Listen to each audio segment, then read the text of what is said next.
Yo recuerdo que en los 90, otro compañero del IA y yo, lo que hacíamos era constantemente decirle a los alumnos que sus compañías iban a ser compañías de Internet. No tantos años después ya estamos en un entorno en el que si en tu empresa un día no funciona Internet, te vas a casa, porque no puedes trabajar. Pues dentro de muy pocos años todas las compañías van a ser compañías de Machine Learning. Una de las cosas que más le cuento a mis alumnos y que más digo en el libro también es que no te quedes ahí, no te quedes en leer, no te quedes en escuchar lo que te cuenta un profesor en una clase. Tienes que meter las manos en el teclado y hacer cosas. Machine Learning, ¿qué les recomiendas? Que hablen con algoritmos, que se instalen uno en el móvil, que lo usen, que aprendan a preguntarle, porque hay infinitas maneras de preguntar y no todas funcionan. O no todas dan el resultado que deberían dar, ¿no? Estamos hablando de eso, de experiencia. O sea, puedes leer, puedes ir a clase, pero además coge las manitas y ¡pum! Hola, muy buenas. Lo primero de todo, por favor, dinos quién es Enrique Dans. Preséntate. Enrique Dans es un impresentable. Enrique Dans es un profesor de innovación que trabaja en EA University desde hace 32 años, 32, desde el 90, casi 33 años, y que se dedica a intentar, pues, como profesor de innovación, que sus clases estén muy actualizadas y por lo tanto eso implica forzarme a mí mismo a leer todos los días y a escribir un poquito todos los días para así tener temas no solo tener temas de conversación en clase, sino además tenerlos en teoría mejor preparados que mis alumnos, que son muy exigentes. Enrique, tú llevas mucho tiempo, de hecho eres de los primeros bloggers españoles con un blog propio y bueno, un blog que ha tenido mucha audiencia. Además, en 2010 escribiste un libro que se llamaba Todo va a cambiar y sé que estás a punto de estrenar una nueva versión, eso es correcto, que va a ser Todo vuelve a cambiar. Luego, quiere decir que estamos en constante cambio. Efectivamente. La primera pregunta es... Porque me acaba de llegar, mira. Claro, sí, sé que está en preventa ahora mismo en Amazon y demás plataformas. Entonces, la primera pregunta que tengo en ese sentido es ¿cómo está afectando la digitalización y esta creciente automatización en el entorno laboral, en el entorno profesional dentro del trabajo? Bueno, está afectando a todos los niveles. A ver, Machine Learning es algo de lo que llevamos hablando décadas.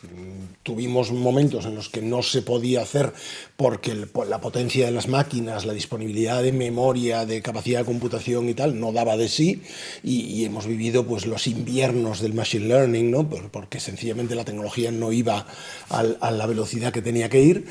Pero, vamos, superados esos inviernos hemos hecho algoritmos ya para todo. Lo que pasa es que son menos conocidos, porque son muy del entorno B2B.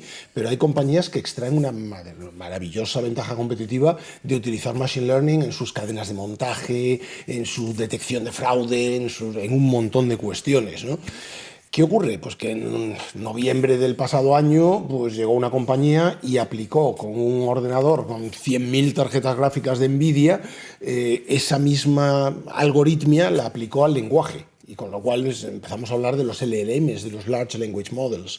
Es decir, que ahora tenemos algoritmos que hablan y que hablan muy bien y que a base de estar educados con millones de parámetros son capaces de simular una conversación humana maravillosamente bien.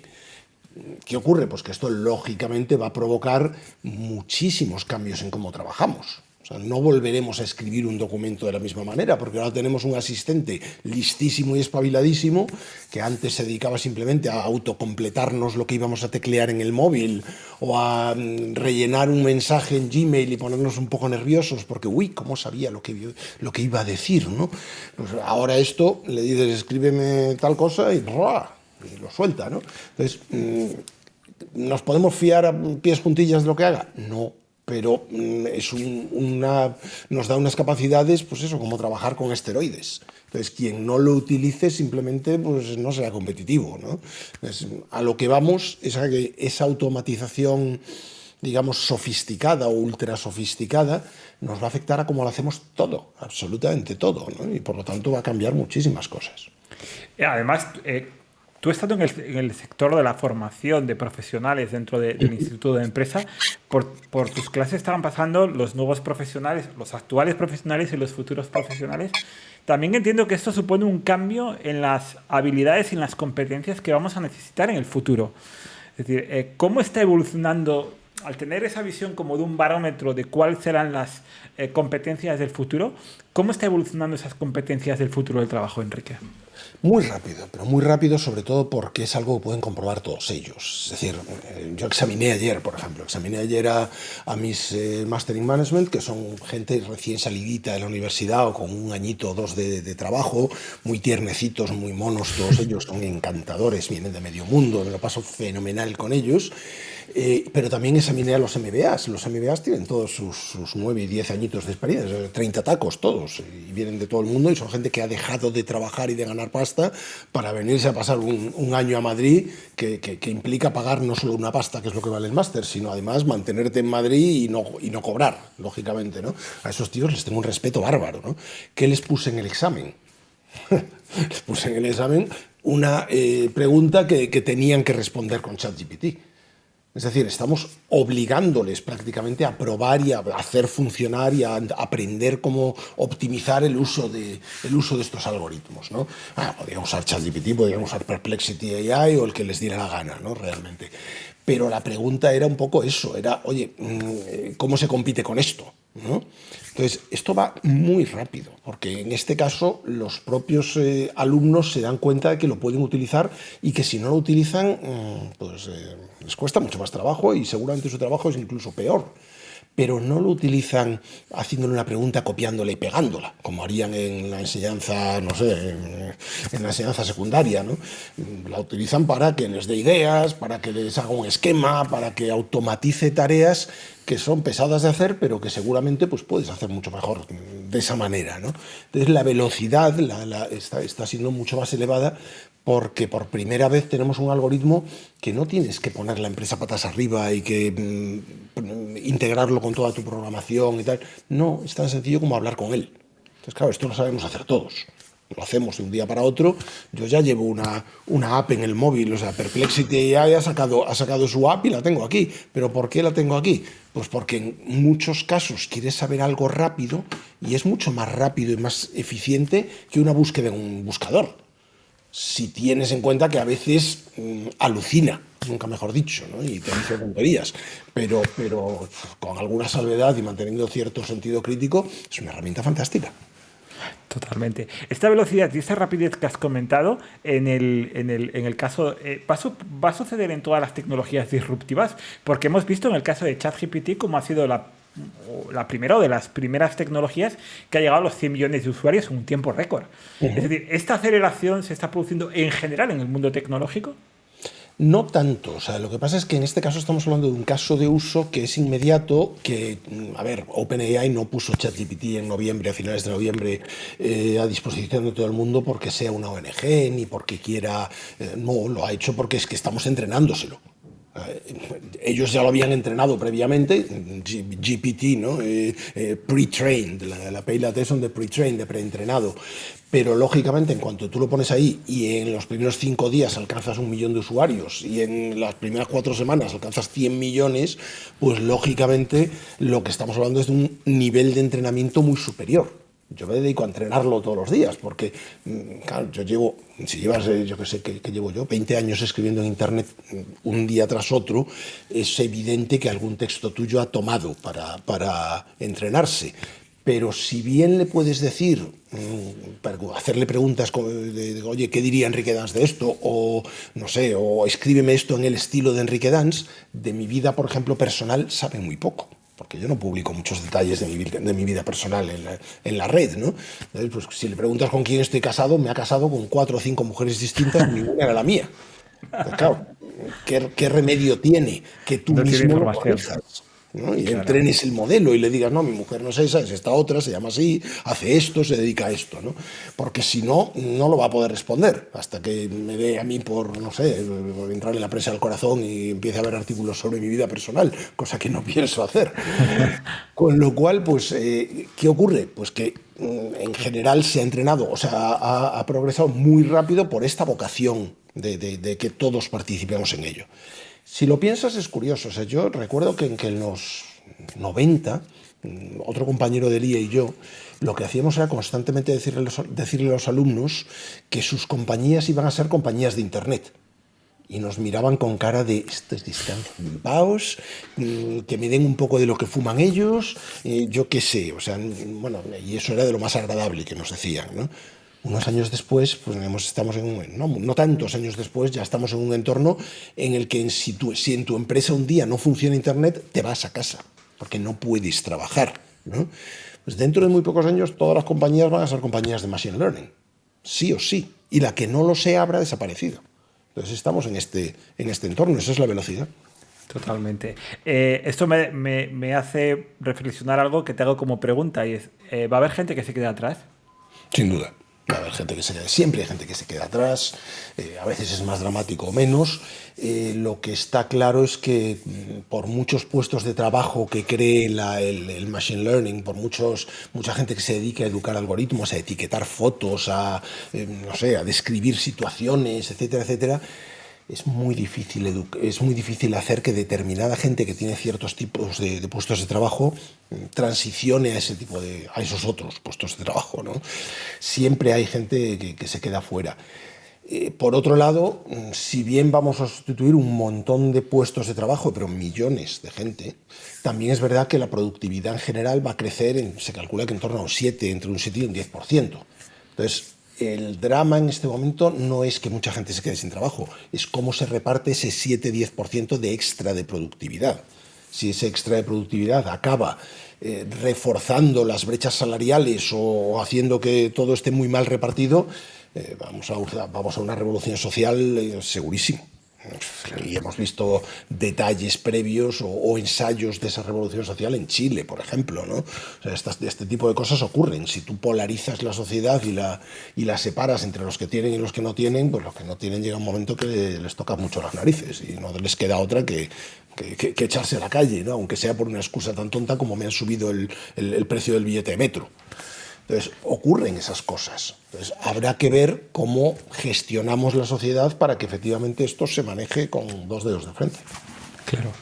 Hemos hablado mucho de inteligencia artificial generativa, como es el caso de ChatGPT, pero hay algunas otras novedades tecnológicas porque hace poco también oíamos mucho hablar del metaverso y parece como da la sensación de que se ha quedado un poco la cosa en el aire o no sabemos si está evolucionando al ritmo porque bueno, vemos como empresas como Facebook o recientemente Disney quita o despide a toda la gente del área de metaverso. Entonces, y bueno, las tecnológicas son un ejemplo claro de el volumen de despidos que ha habido recientemente en todas las grandes, en Meta, en Google, en todas. ¿Hay más tecnologías que van a venir con la misma fuerza que la inteligencia artificial o no? Sobre todo en contacto al trabajo. Sí, sin duda. A ver, el tema del metaverso es que por donde nos estaban llevando eso no era el metaverso, eso eran mundos virtuales propiedad de Disney o de Meta o de quien sea y que no tiene sentido porque es como reconstruir el Second Life de hace 10 o 15 años o yo qué sé, cualquier otra, ¿no? O como Fortnite. Pues, hombre, Fortnite está muy bien. Si nos fijamos durante la pandemia, los críos entraban en Fortnite y en vez de pegar tiros se iban a una esquinita y se ponían a hablar entre ellos. Porque lo que les apetecía era hablar entre ellos en plena pandemia, no tanto pegar tiros, ¿no? Entonces, inventar o reinventar los mundos virtuales, si hay una empresa detrás que te pone unos acuerdos de términos de servicio, no tenía mucho sentido. Y ahora Meta se ha dado cuenta. Cuando se da cuenta, ¿qué hace? Pues dice, hombre, pues si no lo voy a desarrollar yo y no voy a poner las normas yo, mi interés disminuye mucho. Y el de Disney también. Pero el metaverso es el futuro de la web. O sea, estamos seguros de que cuando haya un conjunto de protocolos que permitan construir cualquier cosa sobre un entorno tridimensional inmersivo, seguro que lo haremos todos, porque tiene muchas ventajas. No lo estaremos usando a todas horas, pero será una alternativa que tengas para muchos tipos de uso, ¿no? Eso también tiene otra cuestión, y es que ese metaverso, para poder autenticarlo y que nadie pueda hacerse un avatar igual que el mío e irse por el mundo como si fuera yo, pues requerirá una verificación que seguramente haremos con la tecnología que tenemos en las manos, que es criptografía, ¿no? Y entonces la web 3 que llamamos pues evolucionará hacia ser una web cada vez más criptográfica en la cual la cadena de bloques afecte a todo. Cualquier cosa que hagamos en la web estará verificada en la cadena de bloques y notarizada en la cadena de bloques, de manera que la web no será tu cuestión de, oye, ¿me fío de esta página o no me fío de esta página? No, la confianza estará embebida en el sistema y por tanto el sistema no me puede engañar. porque está totalmente notarizado, ¿no? Entonces esto es bastante potente, ¿no? No, el tema del blockchain, desde luego, que es como una tendencia que es fundamental para la Web3, pero quizás esto no afecte tanto al futuro del trabajo como está afectando a la inteligencia artificial. Es decir, es una forma de cambiar el entorno de la web que teníamos hasta ahora, que estábamos en una versión que quizás no va acorde con la actualidad, con la tecnología que tenemos actualmente. Pero no aplicará tanto, o puede que no tenga tanto impacto en el entorno laboral, la Web3. Sí, No, va a tener también. mucho. En realidad va a tener muchísimo impacto en el entorno laboral, porque si lo piensas, ya no es solo cómo te identificas, sino también, por ejemplo, los contratos que firmas. O sea, ya empiezas a tener un montón de gente en Latinoamérica, porque por diferencia horaria con Estados Unidos tienen muy poquita, que trabajan para empresas norteamericanas mediante un smart contract, ¿no? Y que ese smart contract hace que ellos reciban un encargo, que ellos pues, a lo mejor programen o hagan el desarrollo correspondiente, lo envíen, mediante off-chain information se verifique que esto ha sido efectivamente satisfactorio y que mediante el smart contract se les pague automáticamente, ¿no? Tienes DAOs, tienes o sea, de compañías completamente descentralizadas que se pueden establecer mediante todo el uso de smart contracts. Entonces, y por supuesto tienes criptomonedas que serán el medio de pago de casi todo, ¿no? Correcto. Entonces, estamos hablando ¿no? de cuestiones que afectan a... Si yo trabajo y mi producto es algo que me pagan en dinero, pues me lo pagarán en criptomonedas. Si mi producto es algo que no es dinero, pues seguramente lo autenticaré con un NFT. Entonces estamos hablando de cosas que sí influyen mucho en muchos tipos de trabajo.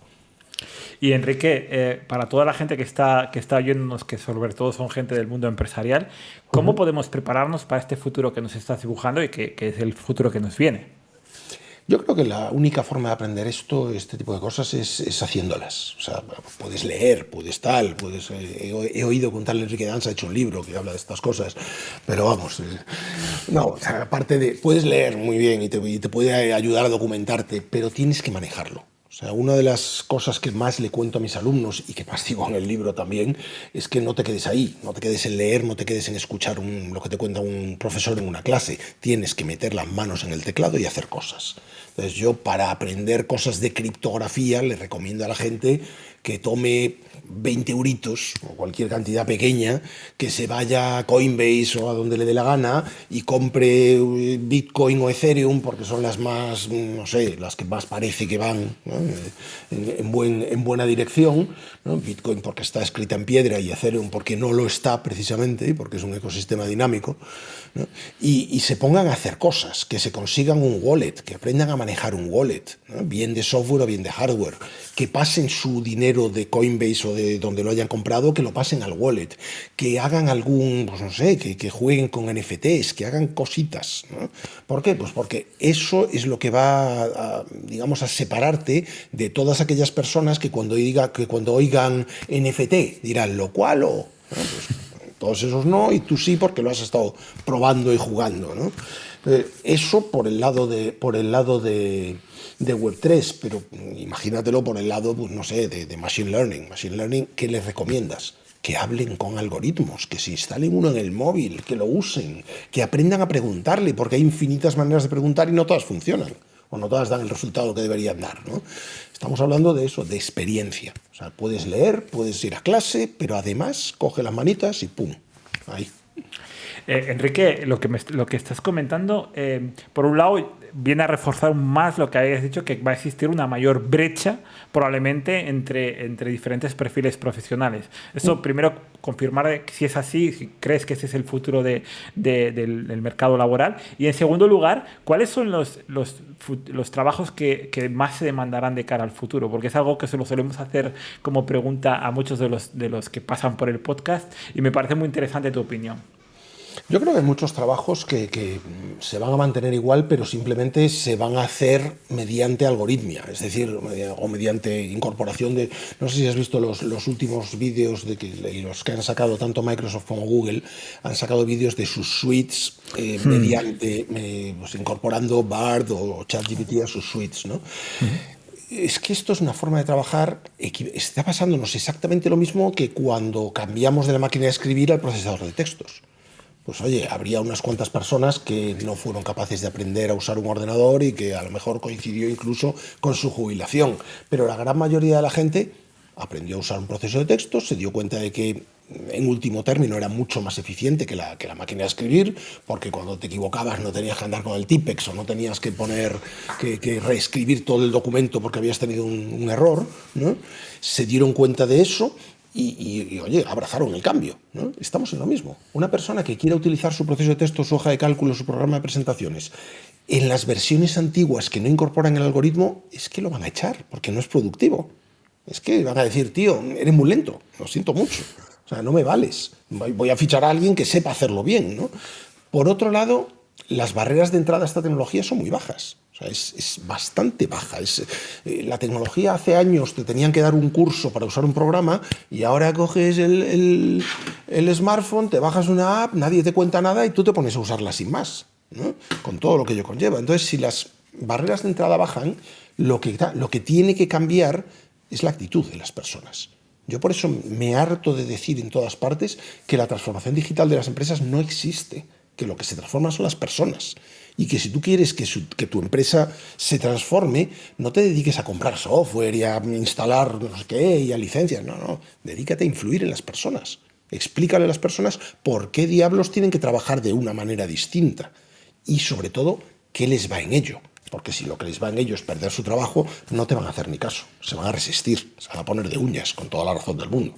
Entonces tendrás que construir una propuesta de valor que sea adecuada para que la gente quiera efectivamente seguir ese proceso de transformación. Qué bueno. Lo que has comentado es verdad que hay una gran diferencia también respecto a otras tecnologías que vinieron en el pasado. Tú has dicho la máquina de escribir, yo también hago la analogía del email. Cuando apareció el email también fue un cambio como muy radical. Pero me da la sensación de que cuando sucedió aquello, el proceso fue mucho más lento. Es decir, tardó mucho la gente en acostumbrarse al correo electrónico y me da la sensación de que en el caso de estas tecnologías de ChatGPT, al ser más fácil, como dices tú, está produciéndose en cuestión de muy pocas semanas o muy pocos meses todo ese cambio, ¿no? No es esa, o es esa sensación mía, ¿no? No, totalmente. O sea, era lo que decíamos al principio con Internet, ¿no? Oye, ¿qué tiene que ver la velocidad con el tocino? Hombre, pues que si pisas tocino vas a mucha velocidad, ¿no? Pues lo que hemos hecho es poner mucho tocino o mucho lubricante en toda la fricción económica, ¿no? Y por lo tanto, lo que antes tardaba mucho tiempo en difundirse, ahora hace ¡zing! Y llega en un momentito, viraliza. O sea, la viralidad, por ejemplo, antes cuando hace 10 años hablabas de viralidad, la gente pensaba en virus pues eso, en biología, ¿no? Ahora la viralización, ¿qué implica? Es que que en 5 días tienes 1 millón de usuarios en la tecnología. Entonces, lógicamente lo que hemos hecho es precisamente eso, pisar tocino y vamos a una velocidad impresionante porque resbala mucho. Enrique, antes de despedirnos, y hay una curiosidad que me hace mucha ilusión preguntarte, y es que cuentas que en tu nuevo libro, que está a punto de salir, la introducción está parcialmente escrita en ChatGPT. Cuéntanos un poco cómo se te ocurrió y cómo fue este proceso. Bueno, se me ocurrió inmediatamente, o sea, se me ocurrió en esos primeros 5 días en los que 1 millón de personas empezamos a usar ChatGPT, yo dije, hombre, yo escribo todos los días desde hace 20 años, pues lógicamente esto tiene que tener un valor, ¿no? Entonces, la primera vez que lo usé para escribir un artículo mío. Cogí la noticia que me parecía del día y le dije, oye, escribe un artículo sobre esto en el estilo de Enrique Dans. Escribí un artículo, lo copié, lo pegué, lo publiqué. Y alguna gente dijo, esto no suena mucho a ti. ¿Por qué? Pues porque yo pongo muchos enlaces y ChatGPT no pone enlaces, porque, bueno, pues eso, lo había copiado y pegado directamente. La segunda vez lo hice con más cuidadín. Le pregunté cosas a ChatGPT, copié y pegué determinadas partes, otras no, hice algún cambio que otro y añadí enlaces. No se dio cuenta nadie. Nadie. O sea, me había ahorrado trabajo y había funcionado bien. ¿Lo hago habitualmente? No. Siempre que lo hago lo aviso. Porque no quiero que mis lectores después de 20 años pierdan mi confianza o pierdan la confianza que tienen en mí de que lo que están leyendo pues lo he escrito yo. Entonces, si lo uso, aviso de que lo he usado. Uso mucho, por ejemplo, DALL-E o Stable Diffusion o Midjourney para hacer ilustraciones, porque hay veces que quiero ilustrar algo y no encuentro nada suficientemente bueno. Entonces le pido a una inteligencia artificial de este tipo, a un algoritmo que me lo escriba, o sea, que me lo pinte, porque yo no pinto ni una mona detrás de un árbol. Con lo cual, pues lo uso, pero generalmente siempre aviso.